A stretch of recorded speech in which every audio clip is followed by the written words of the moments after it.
तो जब 370 हटी, चिड़िया भी नहीं बोली, कोई हिंसा नहीं हुई, कोई उपद्रव नहीं हुआ, कोई विरोध नहीं हुआ, और मेरे रहते टेररिस्ट की हिम्मत नहीं थी श्रीनगर में आ जाए। अब तो श्रीनगर में घुस के मार रहे हैं, सीआरपी के लोगों को मार रहे हैं।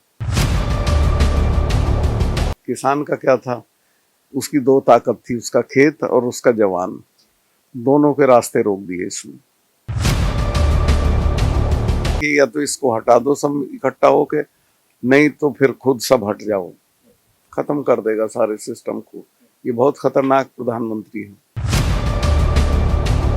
इस तरह के मलिक साहब भी सवाल उठे कि जब मलिक साहब राज्यपाल थे उस वक्त ये चीजें क्यों नहीं बोली, अगर उस वक्त बोलते तो शायद जो सरकार दोबारा बनी ये नहीं बनती।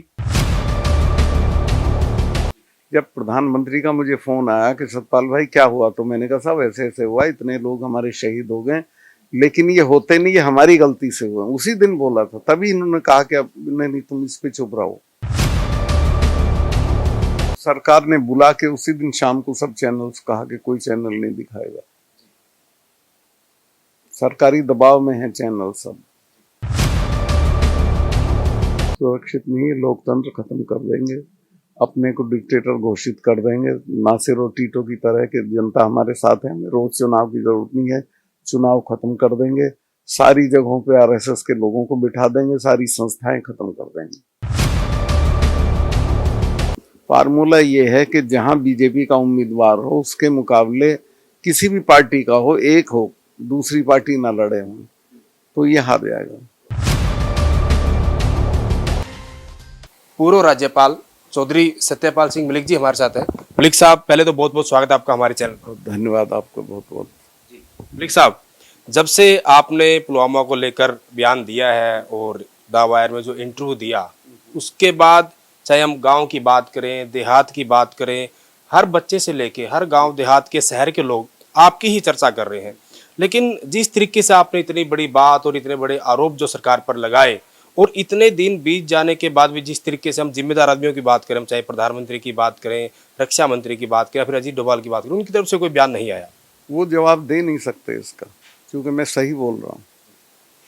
उनके पास इसका कोई जवाब नहीं है। उन्होंने उस घटना की जांच करने के बजाय उसको अपने चुनावी हितों के लिए इस्तेमाल किया और सारा ठीक रख पाकिस्तान में फोड़ के और अपने को बचाने की कोशिश की। वो एक अलग चीज़ है, पाकिस्तान का तो रोल उसमें था, इसलिए कि उसने इतना आरडीएक्स पाकिस्तान के बिना नहीं आ सकता था।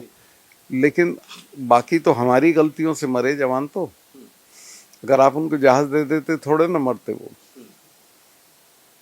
बिल्कुल, जैसा आपने कहा कि अगर मेरे से बोला जाता, मैं वहाँ के स्टूडेंट्स जब इम्तहान देने आते थे, दिक्कत होती थी, उनको जहाज देता था।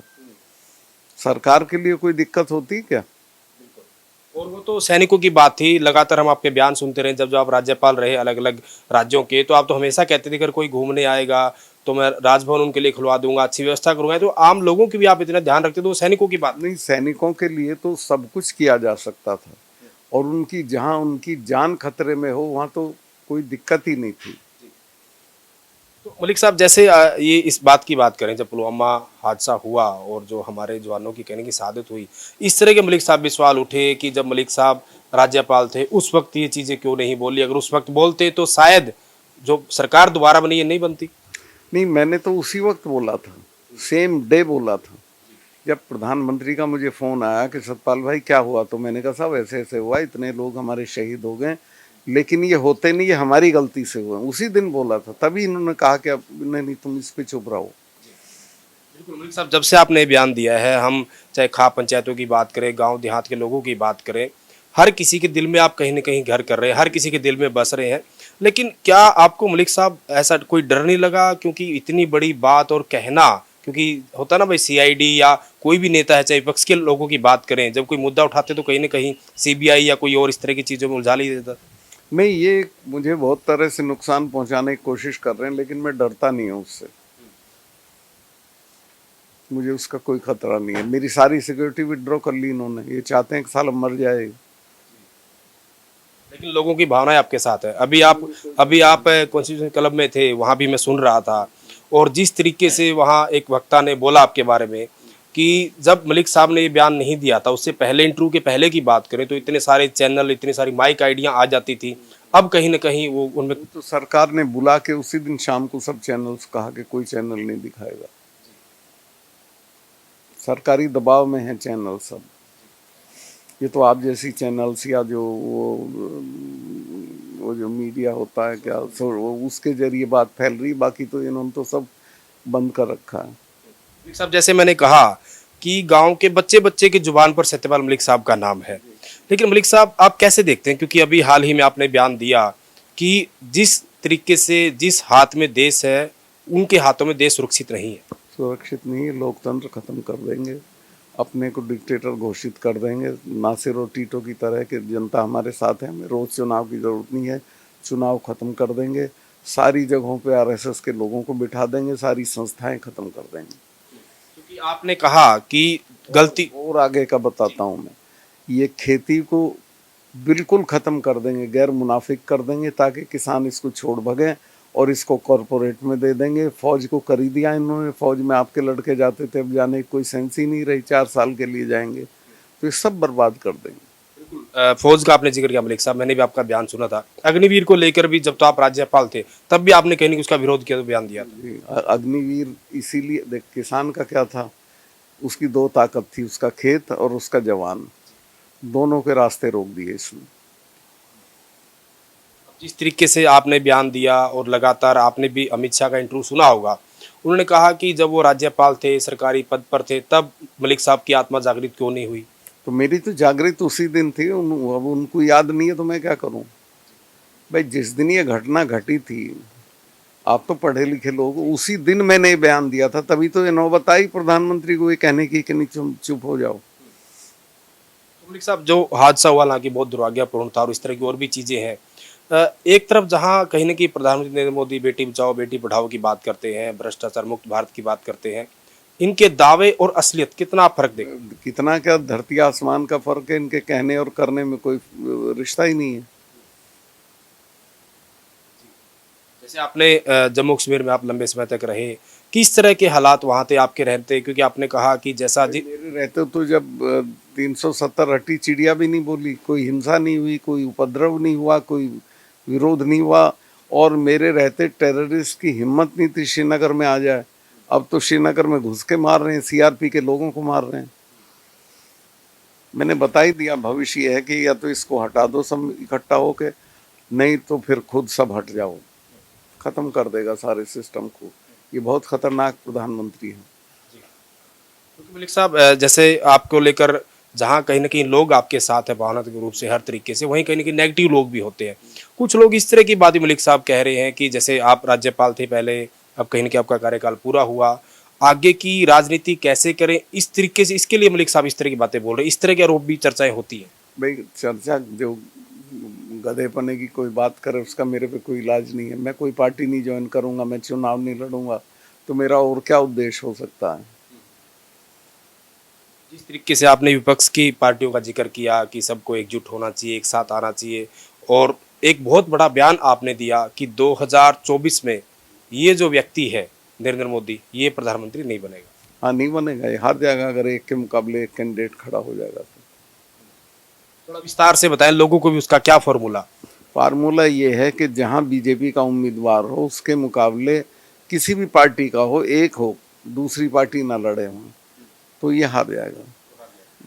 वही मलिक साहब, जहां सैनिकों की बात आपने लगातार उठाई, आप कुछ दिन पहले वहां जो पहलवानों का धरना चल रहा है जंतर मंतर पर, वहां पर भी गए, और लगातार जो जिन बेटियां, जो पहलवान जिन्होंने देश का नाम रोशन किया, जिनको कहीं ना कहीं देश का गौरव कहा जाता है, उनको उस वक्त जब वो मेडल लेकर आते हैं तो कहीं ना कहीं देश का पहलवान, देश का गौरव बताया जाता है। आज जाति विशेष का कहा जा रहा है। ये चाय के लिए बुलाता है प्रधानमंत्री के जीत के आई है, फोटो खिंचवाता है, आज उनका ध्यान ही नहीं रख रहा है कुछ भी। अब जिस तरीके से आप प्रोग्राम की बात कर प्रधानमंत्री नरेंद्र मोदी की, उन्होंने 100 एपिसोड मन की बात के पूरे कर लिए गए हैं, लेकिन जैसे साक्षी मलिक ने कहा, विनेश फोगाट ने कहा कि अगर मन की बात ही करनी है तो हम लगातार यहाँ बैठे हमारे साथ करें। फिजूल उससे उम्मीद करनी है, वो उस आदमी कोई अपने अलावा कोई चीज़ नहीं, दुनिया में किसी से कोई मतलब नहीं है। मलिक साहब, जैसे आपने किसान आंदोलन में बड़ा बेबाकी की तरीके, जब तो आप राज्यपाल थे उस पद पर, कहीं ना कहीं तो वहाँ भी आपने बोला कि किसानों से या फिर सिखों से पंगा लेना ठीक नहीं है, ये वो को आपने पूरा विस्तार में बताया। समय समय पर आपने कहीं ना कहीं सरकार को सचेत भी किया, जैसे आपने कहा कि आप मैं कोई विरोध थोड़े कर रहा था, मैं तो इन्हें समझा रहा था, ये अगर मान लेते तो आज ये हालत ही नहीं होती। एक आप बार बार जिक्र करते हैं कि किस तरीके से आरएसएस के लोगों को कहीं ना कहीं भर्ती किया जाता है। सब जगह सब इम्पोर्टेंट पोस्ट पे आरएसएस के लोग बैठ गए हैं। विपक्ष जिस तरीके से कहीं ना कहीं घोटालों का मुद्दा उठाती है, चाहे हम राहुल गांधी की बात करें, अंबानी, अडानी, इस तरह की चीजें आती है, आखिर आप इनको किस तरीके से देखते हैं? मैं उसी तरीके से देखता हूँ, जो है अडानी जो है वो मालिक है, अडानी के पास जो रुपया है वो बताएं कहाँ से आ गया। मलिक साहब की नज़र में देश का राजा कौन है? देश का राजा तो अब अडानी है असली,